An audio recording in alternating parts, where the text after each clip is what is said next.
গোৱালপাৰা জিলাৰ লক্ষীপুৰ ৰাজহুৱা খেলপথাৰত আঞ্চলিক স্পৰ্টছ এছ'চিয়েশ্যনৰ উদ্যোগত শুভাৰম্ভণি কৰা হয় প্ৰাইজ মানি ক্ৰিকেট প্ৰতিযোগিতা।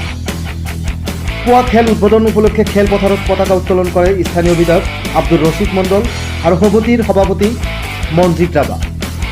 পতাকা উত্তোলন কৰি বিধায়ক আব্দুৰ ৰছিদ মণ্ডলে কয় যে ল'ৰা ছোৱালীৰ মাজত খেলৰ পৰিৱেশ গঢ়ি তোলাৰ বাবে শিক্ষক, অভিভাৱক আৰু ৰাজনৈতিকসকলে সমানে আগবাঢ়ি আহিব লাগিব।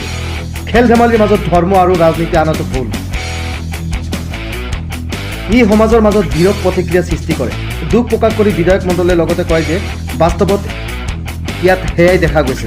বিশিষ্ট সাহিত্যিক মীৰাদেৱীয়ে ভাষণত কয় যে লক্ষীপুৰত খেল ধেমালিৰ পৰিৱেশ গঢ়ি উঠাটো ভাল লক্ষণ। লক্ষীপুৰৰ পৰা আন্তৰ্জাতিক পৰ্যায়ৰ খেলুৱৈৰ জন্ম হোৱাটো বিচাৰে বুলি অধ্যাপিকা দেৱীয়ে লগতে কয়। শুভাৰম্ভণিৰ খেলখন আমবাৰী বনাম কাটাৰীহাৰাৰ মাজত ফটকা ফুটাই আনন্দ উল্লাস কৰি অনুষ্ঠিত কৰে। আৰম্ভণিতে প্ৰতিযোগিতাৰ ট্ৰফিখন লক্ষীপুৰ আঞ্চলিক স্পৰ্টছ এছ'চিয়েশ্যনৰ সভাপতি মনজিত ৰাভা, সম্পাদক শাহাবুদ্দিন মণ্ডল আৰু ধনবাৰীৰ আলতাফুৰ ৰহমানে ৰাজহুৱাভাৱে প্ৰদৰ্শন কৰে।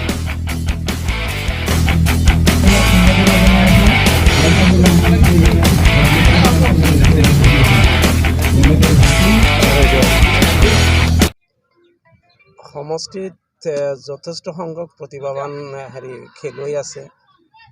ক্ৰিকেটৰ খেলুৱৈ, কাবাডী খেলুৱৈ, ফুটবল খেলুৱৈ, এনেকুৱা বিভিন্ন খেলুৱৈ আমাৰ সমষ্টিত বহুত কেইজন আছে। ৰাজ্যিক পৰ্যায়ৰ খেলুৱৈ আছে।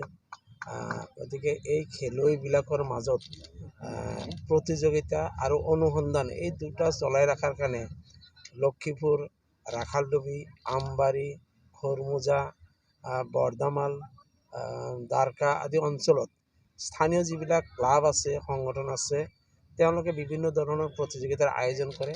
আৰু বিধায়ক হিচাপে মই প্ৰত্যেকটো আয়োজক গোষ্ঠীৰ লগত জড়িত থকাৰ চেষ্টা কৰোঁ। মোক মাতক বা নামাতক, সাধাৰণতে ল'ৰাখিনি মোক সদায় বিশ্বাসত লৈ মাতি আহিছে যোৱা দিনবিলাকত।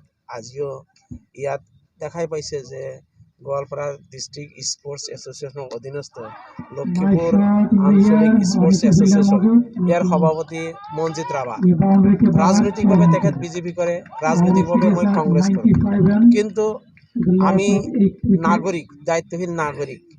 তেওঁ বেলেগ দল, মোৰ বেলেগ দল হ'লেও কিন্তু আমিতো লক্ষীপুৰৰ উন্নয়ন চিন্তা কৰোঁ। গতিকে লক্ষীপুৰৰ উন্নয়নৰ স্বাৰ্থত আমি ৰাজনীতিৰ ঊৰ্ধত গৈ কাম কৰাৰ চেষ্টা কৰোঁ। আৰু আজি সেইটোৱে আপোনালোকে দেখা পাইছে যে ইয়াত কংগ্ৰেছ, ইউডিএফ, বিজেপি বুলি কোনো কথা নাই।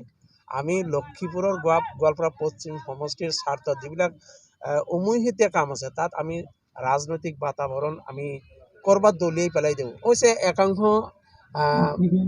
ৰাজনীতি কৰিব বিচৰা বা তেনেকুৱা ৰাজনীতিৰ লগত জড়িত ব্যক্তি কিছুমান আছে।